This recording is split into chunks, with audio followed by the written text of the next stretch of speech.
Hey everyone, today I'm going to be unboxing some Dubia roaches and Morio worms that I'm after ordering from dubiapaul.com.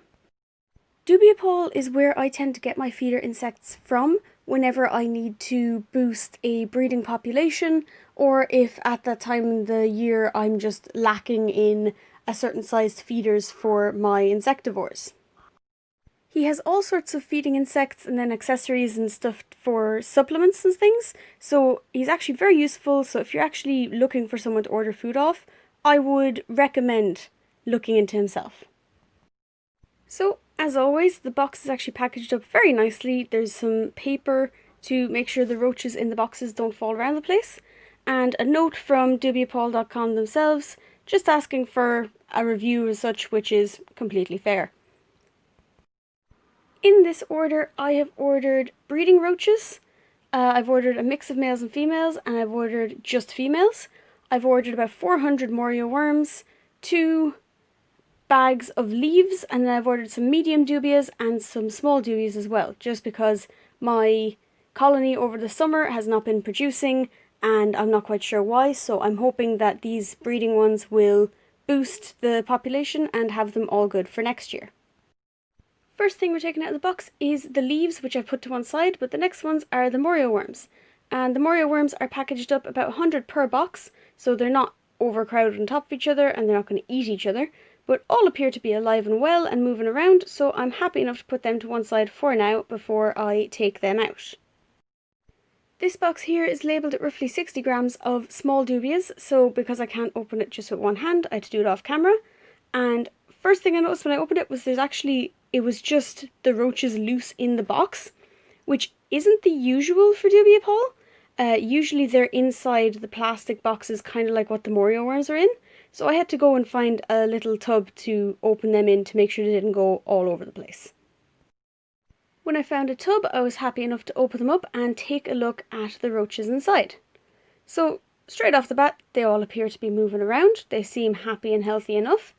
There doesn't appear to be a load of dead ones, which is the first thing you always want to look for, because sometimes if they're packaged incorrectly, the heat could ruin them, or if the postal service left it outside, it can be very, very hot on them and they can all just die. But these guys seem happy and healthy, fat little buggers walking around having a great time. So I'm happy enough with these guys, and off camera I'm going to separate them. So looking in here, I can see that there is the amount that I wanted. They all appear to be alive and moving around, very active, so I am definitely happy with the small dubia roaches.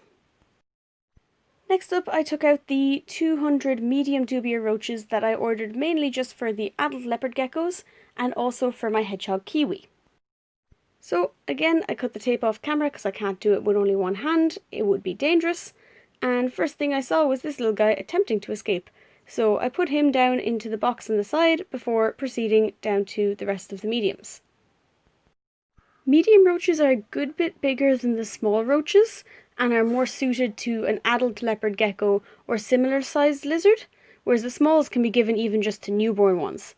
So they're far easier to handle, but they're also a little bit faster, which is why they kept nearly escaping. So I separated out the egg crates as much as I could just to get a good look at the medium roaches, and I was happy enough that most of them were moving around and seemed active, so then I was happy to separate them again off camera so that I could see exactly how many had survived and if they'd had any fatalities. And just like the small roaches, every single one of them was alive and all fat and healthy and moving around, so I'm happy out with these. So next up was a 50-50 mix of 100 male and female adult dubia roaches. I decided to open these guys inside a bigger tub because obviously they're going to be a lot more active, and because they're adults they're a lot bigger, so I wanted to make sure there was enough room to take them out and make sure I didn't miss any inside the box.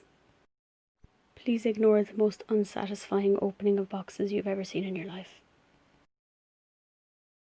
After I eventually got it open after a little bit of a struggle, I actually noticed that one of the female roaches must have been pregnant on the way over, because there were some baby roaches just underneath the flap of the box.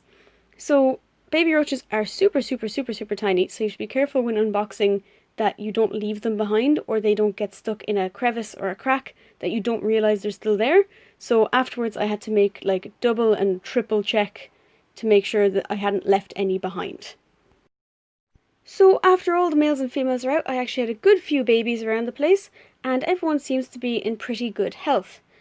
Just for those of you who don't know, the male dubia roaches are the ones with wings. So you can see they've got full length wings that go down to the very end of their abdomen, and they are very, very fast. And the females, in comparison, have very small wings, or technically no wings at all, and they're really shiny. So a shiny female is a mature adult female, and that means that it's ready to breed. If you're ever wanting to breed roaches, the ratio is 1 male to 5 females. In this box I did have 2 dead roaches, they were 2 males, but that's okay because my ratio still works out. The last box we have is 130 female adult dubia roaches. In this box again I had some babies, but one thing that I wanted to point out is that I had a female airing out the egg sac. So if you see this female here on the left with the thing sort of hanging at the back end of her, that is actually the egg sac that female dubias have that house the baby dubias that are going to be born. Female dubias will often put out this sac to let it air out and then retract it back inside themselves, and this happens several times before they actually give birth to the baby dubias. If possible, try not to disturb them while they're doing this, but I didn't really have a choice because I'm unboxing, so I sort of just put her to one side and tried to leave her there as undisturbed as I could, and I just left her until the last minute to put into my actual colony. So when all were out of their box, I was happy enough with all of them that there were no dead ones, there was no sluggish ones that looked like they were unwell. The few that are lying on their back in the middle are actually just stuck. They're not actually dead, they're fine. And there was a good few babies running around the place too, so I was happy out with all of these guys, they were perfect. And Alfie, the dog I'm pet sitting, was a bit confused by all the commotion. He's adorable. Very last thing I did unboxing wise was to just take the worms out of the box into a bigger tub so I could look through them, make sure there weren't too many dead ones and there wasn't any that were going to smell, because sometimes when the worms die they turn black and they get really mushy and they absolutely stink. So just go through them really quick to make sure they're all good, and these ones were perfect, so all was well there, and it's roughly the amount that I've ordered, so I am happy out. Like I mentioned before, the plastic boxes the worms came in is what the roaches usually arrive in, not the cardboard boxes. But Dubia Paul has recently been running low on the plastic boxes, so if anyone actually has any they want to send over, I'm sure they'll be happy to take them because they do ask for them every now and then. And I think they include a few more in your order if you do, so if anyone's looking into doing that, go for it. So altogether, out of 130 females, 100 assorted adults, roughly 400 smalls and 200 mediums and 400 morio worms, we had only 2 dead male adult roaches, which is absolutely fantastic. So I highly recommend dubiapaul.com, it's a brilliant place, and I would highly suggest you go there if you need roaches and you're in the UK. I'm pretty sure they deliver abroad as well. I'm in Ireland, so they deliver to me, so maybe they deliver elsewhere as well, I'm unsure, but give them a text or a message on Facebook or their email, which is on this here, and I'm sure they'll be able to get back to you and let you know. So that's it for today. If you've any questions, feel free to comment below and I will do my absolute best to help. And thank you for watching.